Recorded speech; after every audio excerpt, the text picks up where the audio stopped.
Eh bien, le bonjour à tous. Aujourd'hui, avec Luca, nous allons vous présenter un petit jeu à faire pour les enfants, une petite initiation sur le Kali Eskrima, qui est un art martial philippin auquel une partie se pratique avec du bâton. Donc, chacun nous avons notre bâton. Ce sont des bâtons d'environ 70 cm. Chez vous, vous pouvez prendre tout ce qui est bâton de bois, manche à balai coupée, tige de tuteur de fleurs, n'importe quoi. Attention à ne pas prendre trop grand. 70 cm, ça peut déjà être pas mal. D'accord, même les adultes, hein, ce sont des bâtons à peu près 70 cm, 72. Donc ça suffit largement. Ok ? Si vous voulez développer de la sécurité sur votre bâton, je vous invite à enrouler une serviette autour du bâton et à la scotcher de manière à bien protéger au cas où si le bâton touche quelqu'un, qu'il ne fasse pas mal. Voilà. Je vais vous présenter 2-3 petits jeux que vous pouvez faire avec vos enfants. Ça les initiera à une pratique sportive et en même temps, ça les fera un petit peu se dépenser de manière un petit peu innovante parce que le Kali Eskrima est très peu connu, notamment ici en Corrèze. Il n'y a pas énormément d'activités, on en trouve un peu à Tulle, un peu à Brive avec nous, mais c'est tout. On y va, pépère? Allez, pratique des 5 angles. Les 5 angles, ce sont 5 attaques différentes. Sur la tête, sur l'épaule, sur les poches, sur le ventre en piqué. Vous avez vu, sa réaction à lui va être de se protéger. Pourquoi il se protège? Tout simplement parce que même si je vais doucement, si jamais il enlève son bâton, enlève ton bâton, j'ai quand même une touche au niveau de la tête. Le but, c'est aussi de développer leur instinct et le maniement d'un engin. Il faut qu'ils comprennent que le bâton sert de bouclier. Pour ça, vous pouvez imaginer un petit peu le petit discours du Captain America. Le Captain America, il est un bouclier. Eh bien, il faut se cacher derrière. D'accord? Eh bien, c'est pareil. Luca, sers-toi de ton bâton comme un bouclier, comme si tu voulais stopper le mien. 1, 2, 3, 4 et 5. Et maintenant, je vais lui demander de reproduire la même chose. Pour ça, je vais le guider. La tête, l'épaule, les poches, pique le ventre. Et maintenant, à moi à nouveau. La tête, l'épaule, la poche, pique le ventre. Ok. Et le but du jeu, c'est d'essayer d'accélérer pour trouver un petit côté rigolo en essayant d'aller un petit peu le plus vite. Le deuxième petit jeu, ça sera l'attaque-défense. Donc pour ça, si on ne contrôle pas bien son bâton, pensez à le sécuriser. Ça sera quoi? Ça sera essayer de se toucher les jambes. Alors, il y aura un attaquant, un défenseur. Moi, je vais essayer de lui toucher les jambes. Luca, avec son bâton qui lui sert de bouclier, va devoir me bloquer, moi, mon bâton qui me sert d'épée. Et je vais essayer de lui toucher les jambes. Et au besoin, d'essayer de lui toucher les pieds aussi. Voilà. Et ensuite, on change, c'est à lui. Et moi, je vais essayer de le protéger. À chaque fois qu'il arrive à me toucher, ça fait un point.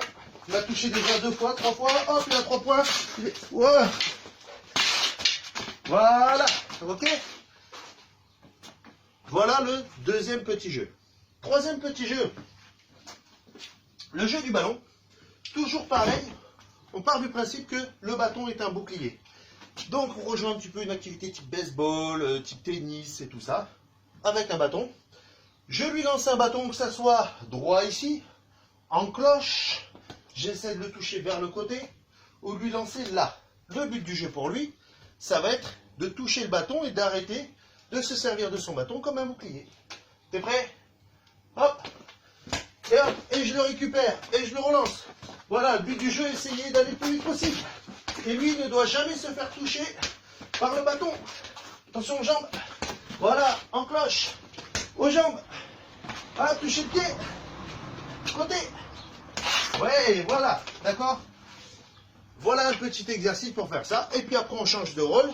Ça va nous faire cavaler. Ça va être sympa. Voilà le troisième petit jeu. Un petit jeu sympathique. Dernier point. Ça va être un peu de la motricité du bâton.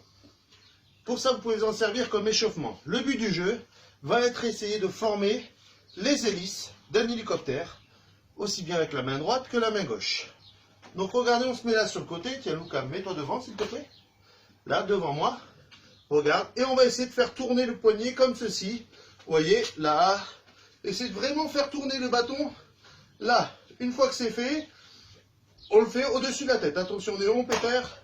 On le fait tourner au-dessus de la tête, ici, là. Et on repasse dans un autre sens. Et ça va vous servir d'échauffement.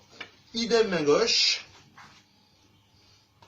Idem main gauche. Essayez de trouver, voilà, la technique pour essayer de développer les articulations des enfants. Quand l'enfant se sent vraiment très à l'aise, rien ne vous empêche d'utiliser 2 bâtons contre 2 bâtons.